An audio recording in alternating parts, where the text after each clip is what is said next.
So today, the House voted on FISA extension. This is warrantless wiretapping. I'm going to give you all the details of the unconstitutional nature of this vote to begin with. It was supposed to be a close vote because there was some libertarian Republicans like Justin Amash and Mark Meadows who were fighting against it, and certainly a lot of true progressives who were fighting against this. And Donald Trump, for a second, it looked like had done the right thing, but then he went back on it and said, no, the White House supports this. In fact, he said it in this tweet.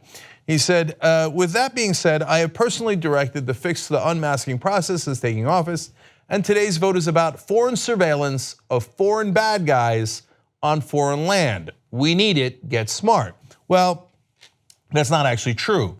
And so Colin Kambacher at Law and Crime with a really good article about this, explaining the details and the culpability of all the Republicans and Democrats who voted for it. He explains today's vote was not about foreign surveillance of foreign bad guys on foreign land, as Trump said. Rather, today's vote was about Section 702 of FISA, which largely concerns unconstitutional surveillance of Americans. And he goes on to explain. The law initially passed to retroactively legalize the crime of George W. Bush administration after they were revealed publicly. Section 702 was then reauthorized, solidified, and became part of the bipartisan consensus by Barack Obama and his Democratic Party supermajorities in Congress in 2009. See, that's real journalism, explaining what both parties did wrong. And we greatly protested it at the time. And we took a lot of heat for it. Because at the time, people were saying, no, that's our beloved Barack Obama, and the Republicans are attacking him. You have to support blindly everything that he says. Well, we didn't support it. We thought it was unconstitutional back then. It's still unconstitutional today. It was unconstitutional when George W. Bush did it. It was unconstitutional when Barack Obama did it. And now Trump has joined that course as well. But when Obama went to cover up Bush's crimes, it was really stomach churning, and that's what happened, and they continue to do it today, including Nancy Pelosi. So let me give you more details. They argue, Kambacher says, without credibility, that the focus of Section 702 is on foreigners. This is not really true and not particularly germane. The US Constitution protects everyone on American soil or under US jurisdiction. The enumerated rights are not supposed to be limited to Americans alone. See, that's very important. Because even if it's communications with an American citizen and a foreigner, first of all, there's an American citizen involved. That person has rights. Now those rights, their Fourth Amendment rights, are gone. Second of all, they're saying, well, we can intercept it because the line goes through America. It's an American jurisdiction. But if it's an American jurisdiction, then the Fourth Amendment applies. And Congress has just collectively decided, yeah, that's a good point. On the other hand, we don't care about the Constitution. This is one of the most clearly unconstitutional laws we've ever seen. And as usual, if you've got bipartisan agreement in this corrupt Congress, as I've told you for now over a decade, watch out. If they agree to something bipartisan, it is usually something horrific. So Section 702 allows intelligence agencies to choose their targets without disclosing or defending them in court. The FISC approves a set of rules and procedures once a year, and the government promises to follow them. But the government does not have to tell a judge who it is spying on or why. See, that's not how a democracy and a liberal democracy like ours is supposed to work. More important than anything else, a constitutional democracy. There are supposed to be safeguards for the citizens from the power of the government. If you're a liberal, you should believe that 100%. If you're a conservative, you should believe that 100%. It's supposed to protect us against government intrusion, whether it's authoritarian government or big government. Most of Section 702 surveillance actually conducted has nothing to do with foreigners or terrorists of any sort. The vast majority of alleged unintentional targets are regular internet users in the United States by a measure of nearly 10-to-1, according to a 2014 report by the Washington Post. So both the Washington Post and Kambacher here doing a great job in explaining what the reality is. They're spying in on us. And then when you ask him, well, who are you spying in on? It's a secret. So let's talk about the Fourth Amendment a little bit more specifically. The Fourth Amendment is, at heart, Kambacher explains, a prohibition against general warrants. Only particularized warrants are permissible and must be based upon probable cause supported by oath or affirmation. and particularly describe the place to be searched and the persons or things to be seized. That's a direct quote there from the Constitution. There's a reason for that, because we wanted to escape the rule of tyrants.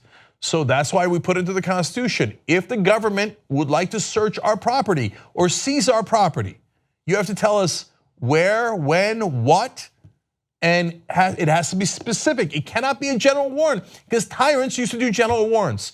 I'm gonna get all your information and I'm gonna keep it secret and I'm gonna use it against you, and there's nothing you could do about it.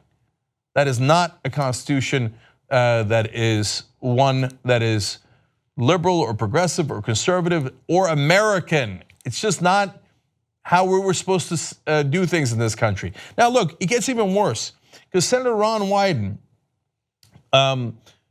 had explained why he wanted to do an amendment of this bill. So let's explain the amendment and show you why it's worse. The bill reforms section 702 of the Foreign Intelligence Surveillance Act to end warrantless backdoor searches of American calls, emails, texts, and other communications that are routinely swept up under a program designed to spy on foreign targets. So it was called the USA Rights Act, and it was supposed to revise FISA. Now look, I think the original bill was a disaster. I would vote no on it, and enthusiastically so. But at a minimum, Wyden said, okay, look, if you claim that you're not doing warrantless wiretaps of American citizens, great. I have this thing called the USA Rights Act. And Wyden, by the way, Democrat from Oregon, give him credit for being on the right side of this, and a lot of Democrats were on the right side of this, and some libertarian Republicans were. Give all of them credit, okay? Now, so he said, I'm gonna introduce this thing. It's easy. You could just prove right away that this is not an issue. You pass my amendment, and it says that you are not taking American citizens' information illegally. They wouldn't pass it. The USA Rights Act failed today. That failure occurred in large part due to the votes of House Democrats. They voted it down. They said, yeah, you want to do warrantless wiretapping of Americans? Go for it. That's the whole point anyway. We just took something that was illegal and unconstitutional that George Bush did and should have actually suffered legal consequences for, retroactively made it legal and shredded the Constitution. 65 Democrats in the House voted for it. They should all lose their jobs. Look, all the Republicans who voted for it should lose their jobs too, and a great number of them voted for it as well. And don't get me wrong, I am not letting those 191 Republicans off the hook. And there are more Republicans who voted for it, obviously about 3 times as much as Democrats. They should also lose their jobs. And if you're a true conservative out there and you have been saying your whole life that you love the Constitution, you should throw those bums out. But that also applies to progressives like Nancy Pelosi and Adam Schiff and all those people who claim to be progressive, but in reality are establishment Democrats that love government power and love the ability to abuse that power against American citizens. Now, real progressives like Ro Khanna tweeted this today. When Justice Amash and Meadows, those are the Libertarian Republicans, chair of the Freedom Caucus, vote against surveillance, but scores of Democrats vote for it, then it is fair to ask, what does our party stand for? If we can't be unified around the principle of civil liberties, then what is the soul of our party? Fortunately, that is a great, great question, and one question that Democrats should be grappling with today. And largely, unfortunately, for those establishment Democrats, the soul of their party is about corporate donors and state power. And it is not what progressives signed up for. If establishment Democrats are wondering what we are so upset about and why we don't support them blindly and we don't bow our heads to them, this is among the many reasons why.